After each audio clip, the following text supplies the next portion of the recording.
नमस्कार। प्रारब्ध पर आप सभी का स्वागत है। मैं अवनीश। हमारे साथ हैं व्यालोक पाठक जी। व्यालोक जी, स्वागत है। नमस्कार। प्रारब्ध के सभी दर्शकों श्रोताओं को जय सिया राम। दर्शकों, आज सामान्यतः हम इतनी सुबह वीडियो नहीं आपके लिए लेकर आते, लेकिन आज कुछ ऐसा है। दिन में 11 बजे ईडी ने यानी प्रवर्तन निदेशालय ने दिल्ली के मुख्यमंत्री अरविंद केजरीवाल जी को बुलाया है। आज 11 बजे वो जाएंगे। मामला क्या है? मामला है शराब घोटाला, उससे जुड़ा हुआ मनी लॉन्ड्रिंग का केस। मैं कल व्यालोक भाई देख रहा था, तो सोशल मीडिया पे जो आपके वॉलंटियर्स हैं, जो आपके तूफानी लोग हैं, वो ये कह रहे थे कि अरे साहब, अरविंद केजरीवाल तो मुख्यमंत्री हैं, उनकी गिरफ्तारी हो ही नहीं सकती, ये बीजेपी वाले, ये फलाने वाले, ये आईटी सेल वाले ऐसा कर रहे हैं। दर्शकों, आपको थोड़ा सा मैं बता दूं अगर, कि बिल्कुल ये बात ठीक है कि श्री श्री श्री 1008 अरविंद केजरीवाल जी मुख्यमंत्री हैं, और मुख्यमंत्रियों के लिए कुछ मामले हैं। एक कानून है कोड ऑफ सिविल प्रोसीजर, इसकी धारा एक है व्यालोक जी 135। उसमें प्रधानमंत्री, मुख्यमंत्री, केंद्रीय मंत्री, लोकसभा और विधानसभा के मेंबर्स, इवन विधान परिषद के मेंबर, इनको गिरफ्तारी से छूट मिलती है। लेकिन यहाँ एक ट्विस्ट है। गिरफ्तारी से छूट मिलती है लेकिन सिविल मामलों में मिलती है। जमीन जायदाद का हो, सड़क नाली का हो, इसमें मिलती है। क्रिमिनल में नहीं मिलती, क्रिमिनल मामलों में नहीं मिलती। यानी कि आईपीसी, जो अभी तक आईपीसी है, हालांकि उसमें परिवर्तन होना है, आईपीसी की धारा 151 में, यानी अगर आपने किसी से मारपीट की है, 2 थप्पड़ हमने व्यालोक जी को मार दिया, 2 थप्पड़ व्यालोक जी ने हमको मार दिया, तो इसमें इम्यूनिटी नहीं है।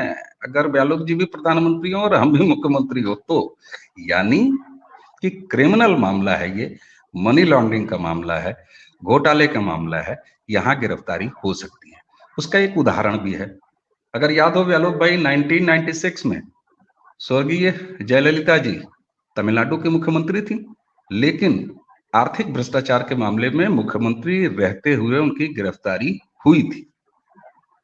दूसरी बात, राइट। जब घर के ही लोग कह रहे हों, कल आतिशी मार्लिना, उन्होंने मतलब इतना दृढ़ निश्चय उनका, इतना दृढ़ विश्वास मोदी सरकार पर, इतना तो मोदी सरकार के समर्थकों का भरोसा नहीं होगा। उन्होंने कहा कि हमें विश्वस्त सूत्रों से यह सटीक तौर पर पता है कि कल यानी आज अरविंद केजरीवाल को गिरफ्तार कर लिया जाएगा। सौरभ भारद्वाज, वो तो आगे का भी प्लान बता दिए व्यालोक जी। वो तो कह रहे हैं कि ठीक है साहब, उनसे पूछा गया कि गिरफ्तार हो जाएंगे मुख्यमंत्री अरविंद केजरीवाल तो भैया सरकार कैसे चलेगी? उन्होंने कहा लीजिए साहब, जिस पार्टी का अंतिम ठिकाना ही तिहाड़ हो, जहां मनीष सिसोदिया नंबर 2 हो, जहां सत्येंद्र जैन हो, जहां संजय सिंह हो, अगर वहां अरविंद केजरीवाल चले जाएंगे तो पूरी पार्टी और पूरी सरकार वो तिहाड़ से चलेगी। यानी कि आम आदमी पार्टी का पूरा स्ट्रेटेजी तैयार है। क्या कहेंगे आप? देखिए, सबसे पहले तो मैं अपने दर्शकों को बता दूं कि फांसीवादी हमला है, इसका विरोध करें, काली पट्टी अरे बांध लें और 2 मिनट की भूख हड़ताल करें। देखिए, केवल अरविंद केजरीवाल की बात नहीं है, महुआ मोइत्रा को भी आज एथिक्स कमेटी में पेश होना है। तो ये जो विपक्ष की पूरी आवाज है, फ्रीडम ऑफ एक्सप्रेशन है, एफओई है, उसको दबाने की ये फांसीवादी सरकार कोशिश कर रही है। ये आज पूरे दिन आपको टीवी चैनल्स पर, जगह जगह, पूर्ववर्ती ट्विटर और अब एक्स पर सुनने को मिलेगा। तो मैंने अपनी तरफ से बता दिया। बाकी बाकी जो दिल्ली के अंतर्राष्ट्रीय मुख्यमंत्री हैं और ब्रह्मांड के इकलौते कट्टर ईमानदार हैं, मुझे ये नहीं समझ में आता है कि कोई ईमानदार है तो ईमानदार है, उसको ये कहने की क्या जरूरत होती है, पहली बात। और उसमें भी कट्टर ईमानदार, 2 कट्टर ईमानदार तो उसी 2 कट्टर ईमानदार। देखिए, मुझे लगता है कि किसी भी सभ्य व्यक्ति को, किसी भी सभ्य समाज को कट्टरता से दूर रहना चाहिए, लेकिन साहब ये तो कट्टर आदमी भी हैं जी।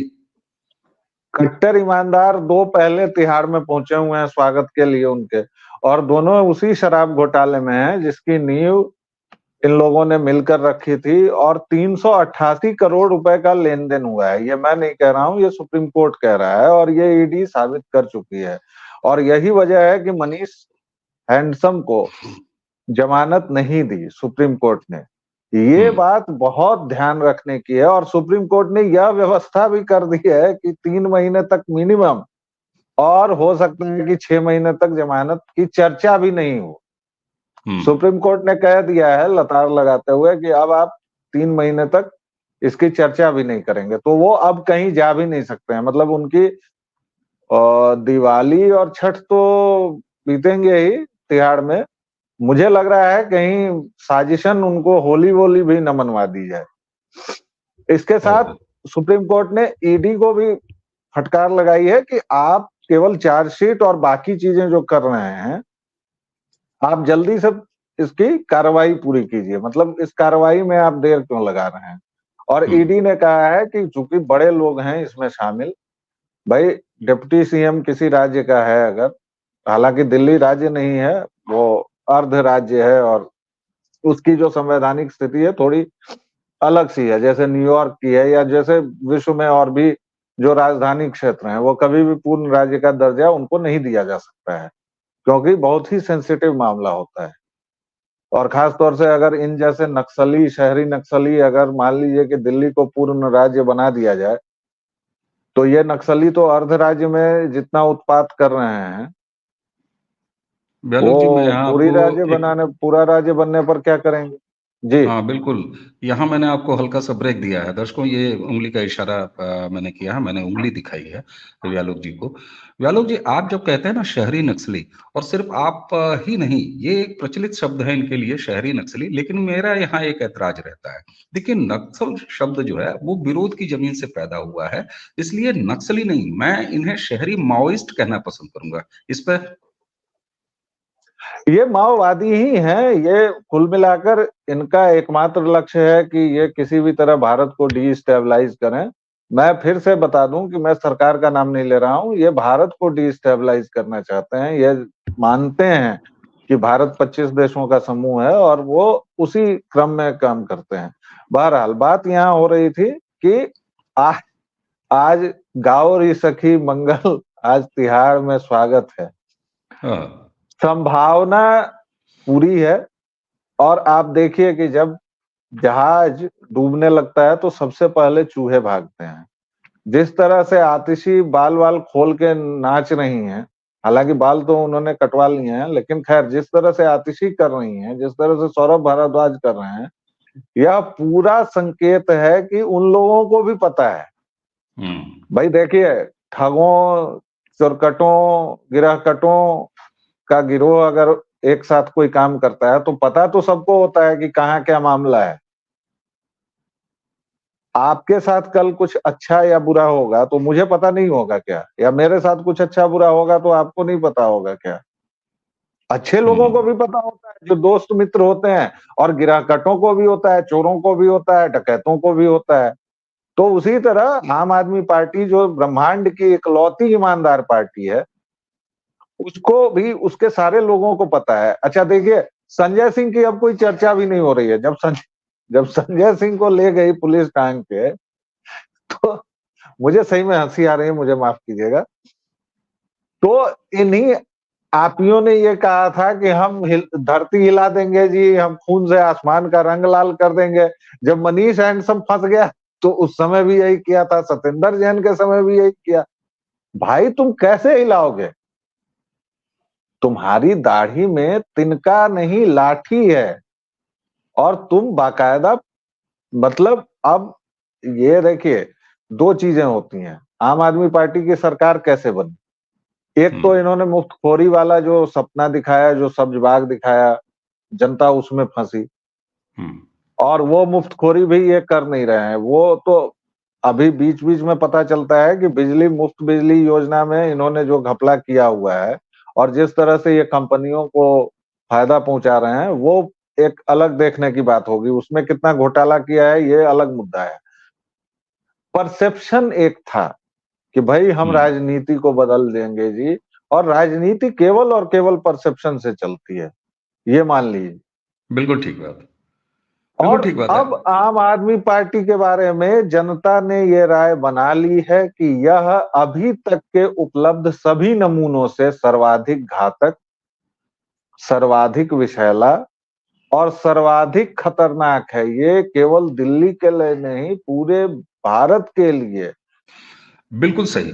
अ, आपने जिस तरीके से कहा कि इनके खतरनाक इरादे कैसे रहे हैं, लेकिन जरा ये भी देखा जाए ना, आपके कह देने से मैं नहीं मानता और दर्शक भी नहीं मानेंगे और मानना भी नहीं चाहिए कि ये इतने खतरनाक है। तब तक जब तक जरा हम ये न जान लें कि केजरीवाल को इस मामले में ईडी ने बुलाया क्यों है। सीएम केजरीवाल को सबसे पहले तो दर्शकों ये जान लीजिए कि बुलाया किस कानून के तहत है। इनको बुलाया गया है prevention of money laundering act. ये एक एक्ट है जिसका शॉर्ट फॉर्म है पीएमएलए।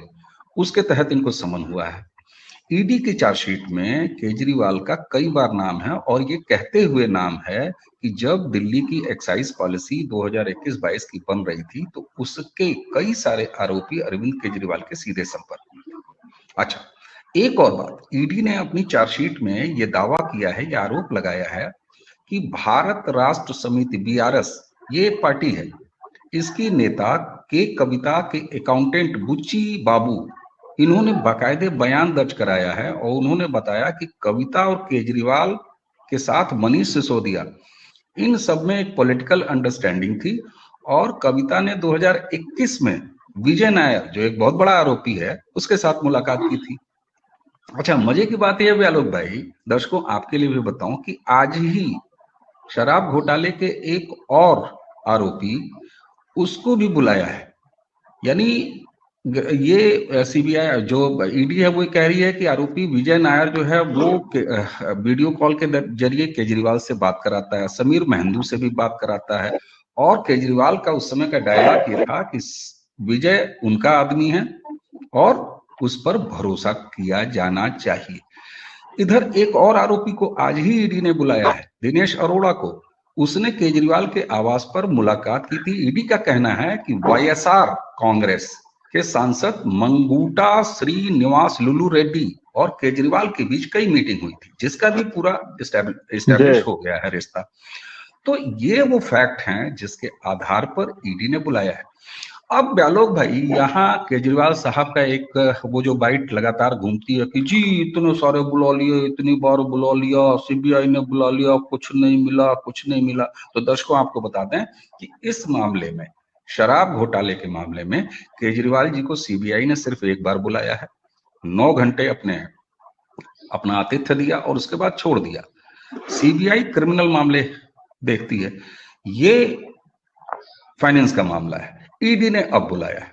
तो अब केजरीवाल जी का जो ये दावा कि साहब हमको सीबीआई लगातार बुलाती है, मोदी जी जब होता है तब सीबीआई भेज देते हैं, लेकिन ये जो आधार हैं जिनके आधार पर बुलाया गया है, क्या लगता है आपको कि देर शाम क्या होगा? नहीं, वो तो मुझे पूरी उम्मीद है कि हो सकता है कि ईडी अभी 1-2 दिन अपने पास ही बुलाए, या फिर हो सकता है कि तिहाड़ में इनको आज ही से सेवा देने के लिए भेज दिया जाए। ये कुछ भी हो सकता है, इस दो की ही संभावना बनती है, लेकिन देर सवेर इनका जाना तो लगभग अब तय लग रहा है, लगभग। ये लोग जो ये बात कह रहे हैं कि मुझे जब तक बुलाया गया कुछ नहीं है, मैं मतलब मेरे पास शब्दों की कमी हो जाती है, थोड़ी बहुत गाली मैं देना चाहता हूं, लेकिन सार्वजनिक हाँ, प्लेटफॉर्म है इसलिए मैं नहीं देना पसंद करूंगा। नरेंद्र मोदी जब गुजरात के मुख्यमंत्री थे तो एक बार नहीं, 2 बार नहीं, दर्जनों बार उनको पूरे पूरे दिन बिठा के सीबीआई और फलाना जी, चिलाना जी, तमाम तरह की संस्थाएं उनको बुलाती थी और रखते थे। ये लोग डरते क्यों हैं? इन लोगों का जो नेता है, विषधर जो है, जहर की पोटली जो है राहुल, वह तो कहता है कि डरना नहीं है। तो ये लोग क्यों डरते हैं? अगर आप सच्चे हैं, अगर आपने कोई चोरी चकारी नहीं की है, तो आप उसका सामना कीजिए ना। नरेंद्र मोदी तो 2002 से सामना कर रहे हैं ठीक और बात। सुप्रीम कोर्ट ने जब उनको बरी किया सारे सवाल जवाब से, तब भी आप उनको आज तक लांछित करते हैं, उनको हत्यारा, मनोरोगी और पता नहीं क्या क्या कहते हैं। भाई, गृह मंत्री थे अमित शाह और उनको कोर्ट ने गुजरात छोड़ने की ये दी, आज्ञा दी 6 महीने तक, लेकिन वो वापस आए और आज देश के गृह मंत्री हैं। और आज भी ये लोग अमित शाह को तड़ी पार कह के बुलाते हैं या उन पर पर्सनल प्रहार करते हैं, जबकि वो हर एक मामले से बरी हो चुके हैं। सर्वोच्च अदालत से उनको छुटकारा मिला है और उनके खिलाफ कोई सबूत नहीं था, या नरेंद्र मोदी के खिलाफ। इससे पहले लालकृष्ण आडवाणी थे, जैन घोटाले में नाम केवल आया, और वो भी एक डिग्री में। आजकल तो न जाने कितनी लाल डायरियां घूम रही हैं, दर्शक समझ जाएंगे लाल डायरी का मतलब क्या है। नहीं समझ में आया तो गूगल कर लीजिएगा। मुझे तुतलाने का मन कर रहा है। भाई बता देंगे। तुतलाइए। लाल डायरी है, राजस्थान वाली लाल डायरी। तो राजस्थान वाली लाल डायरी जो है, तो लालकृष्ण आडवाणी का नाम केवल आया था एक डायरी में, वो भी मतलब कूट भाषा में लिखा हुआ था, LKA या कुछ ऐसा। उन्होंने संसद छोड़ दी थी, जब बरी हो गए तो फिर संसद में आए। आप डर क्यों रहे हैं भाई? अगर ईडी कह रही है और उसने एस्टेब्लिश कर दिया है कि 388 करोड़ रुपए का लेन देन, अभी भी केवल ये तार नहीं मिल पा रहे हैं, बाकी स्पष्ट सब है। और जनता की अदालत में तो आप मतलब नंगे को अब क्या नंगा होना है, लेकिन मतलब जनता और भी सब कुछ समझ चुकी है। तो जब ये कार्रवाई हो रही है, यहां तक कि सुप्रीम कोर्ट ने भी ये मान लिया है, और तभी उसने जमानत नहीं दी, और तभी उसने ईडी को कहा है कि एक्सपेडाइट करो। आप इतना जब स्टेब्लिश कर चुके हो कि 388 करोड़ का लेन देन हुआ, तो कहां लेन देन हुआ और उसमें ये लोग हैं कि नहीं, इतना बस साबित करना बाकी है। और कानून में सबूत अलग होते हैं, सामान्य जिंदगी में अलग होते हैं, कानून की अलग राह होती है, भाषा अलग होती है, वो सब चीजें हैं। ये लोग जो कानूनी दांव पेच का फायदा उठाकर निकल लेते हैं और कहते हैं कि ईडी का तो अभियोजन का की दर जो है वो तो 3% है जी, फलानी है जी। भाई अब ईडी पकड़ती है मुख्यमंत्री को, उप मुख्यमंत्री को, और वो लोग अगर जमानत पाकर बाहर निकलते हैं तो वो सबूत रहने देंगे क्या? और मनीष को पार्टी के ऊपर जी, मनीष को तो जमानत नहीं मिलने में एक पॉइंट ये भी कोर्ट ने मेंशन किया कि भाई आप सेकंड मैन हैं, आप डिप्टी सीएम हैं, आप बाहर जाएंगे तो आप तो सारा जो है मामला जो सबूतों का है वो खत्म कर देंगे। 26 विभाग हैं मनीष सिसोदिया के पास, और केजरीवाल के पास एक विभाग नहीं। तो असल मुख्यमंत्री कौन है? मनीष सिसोदिया। और मनीष सिसोदिया को जेल में क्यों भिजवाया और किसने भिजवाया? न ईडी ने भेजा है, न किसी ने भेजा है उसको, अंतर्राष्ट्रीय मुख्यमंत्री जी ने भिजवाया है। चाहे संजय सिंह हो, संजय सिंह तो बहुत उड़ रहे थे, संजय सिंह कभी यूपी में पैर फैला रहे थे, कभी कहीं फैला रहे थे, वगैरह वगैरह। तो अब अगर हम क्योंकि हमें लगता है कि देर शाम तक एक बार फिर ऐसा कुछ हो तो हम बात जरूर करेंगे, और नहीं तो कल दर्शकों के सामने आएंगे। आप इस बीच में एक और नाम भूल गए हैं, थोड़ा सा उस पर भी कुछ ज्ञान दे दीजिए मुझे। महुआ जी का क्या होगा वो भी आज देखना पड़ेगा। एथिक्स कमेटी के सामने महुआ जी भी पेश हो रही हैं। जी जी जी। तो ये लोग खुद पूरा घालमेल करते हैं और उसके बाद कहते हैं कि सरकार जी हमको फंसा रही है। अरे भाई तुम मत करो ना यार ऐसा काम। 47 बार दुबई से लॉग इन हुआ है महुआ मोइत्रा का, संसद का। ये कितनी बड़ी बात है, ये तो इस देश का सिस्टम ऐसा है, वरना ये कितनी बड़ी बात है, कितनी हैरत की बात है कि किसी सांसद का लॉग इन दुबई से हो रहा है। वो भी 1-2 बार नहीं, मान लीजिए हैकर्स भी करेंगे तो 1-2 बार कर लेंगे। 47 टाइम्स। नहीं, महुआ ने तो एक्सेप्ट भी कर लिया ना, महुआ ने तो एक्सेप्ट भी कर लिया कि मैंने अपना लॉगिन पासवर्ड दिया। और दर्शकों आपको बता दें कि नियमानुसार मात्र इतने आरोप की सिद्धि हो जाना या स्वीकार कर लेना कि किसी संसद सदस्य ने अपना आईडी और लॉगिन किसी दूसरे व्यक्ति को दिया है, बजाय अपने स्टाफ के, ऑफिशियल स्टाफ के, वो अपने पीओ को दे सकता है। अगर उसने किसी और को दिया है तो ये पर्याप्त आधार है कि एथिक्स कमेटी महुआ मोइत्रा की सदस्यता खा जाए। तो यहाँ अब महुआ रस भी देखेंगे कि उसका क्या हो रहा है। अरविंद केजरीवाल साहब 11 बजे ईडी के सामने पहुंचेंगे। और अब मुझे एक शेर याद आ रहा है चलते चलते व्यालोक भाई, जैसा आपने कहा ना कि प्रकांड जो इस देश के युवराज हैं, स्वघोषित युवराज राहुल गांधी, वो कहते हैं डरना नहीं है ना। और पड़ोसी में, हाँ, पड़ोसी देश में भी एक थे आपने घबराना नहीं है। हाँ। तो वो भी इमरान खान कहते थे आपने घबराना नहीं है। तो यहाँ अरविंद केजरीवाल जी को हमारी तरफ से पूरी संवेदनाएं, और हम निजी रूप से मैं ये कहता हूं कि देखिए साहब, केजरीवाल साहब, आपको घबराना नहीं है। और एक शेर आपकी नजर करता हूं कि चला जो तीरे नजर नीम कश तो क्या हासिल। भाई थोड़ा थोड़ा आपके पास इम्यूनिटी है तो आप अपनी विधानसभा में जाके गरियाएंगे, आपके पास इम्यूनिटी है तो आप विशेष सत्र बुला के मोदी को गरियाएंगे। तो इसको कहते हैं नीम कश, यानी हल्के से चुभो देना। चला जो तीरे नजर नीम कश तो क्या हासिल, मजा तो तब है जब दिल के आर पार चले। तो आइए, स्वागत है 11 बजे आपका ईडी में अरविंद केजरीवाल जी। और व्यालोक भाई, आपने सुबह सवेरे चाय पीने से भी पहले इतना समय हमें दिया, इसके लिए आपका बहुत बहुत धन्यवाद। और दर्शकों, इसी के साथ आप सबसे लेते हैं विदा। आज का विषय अरविंद केजरीवाल, आज की विषय महुआ मोइत्रा।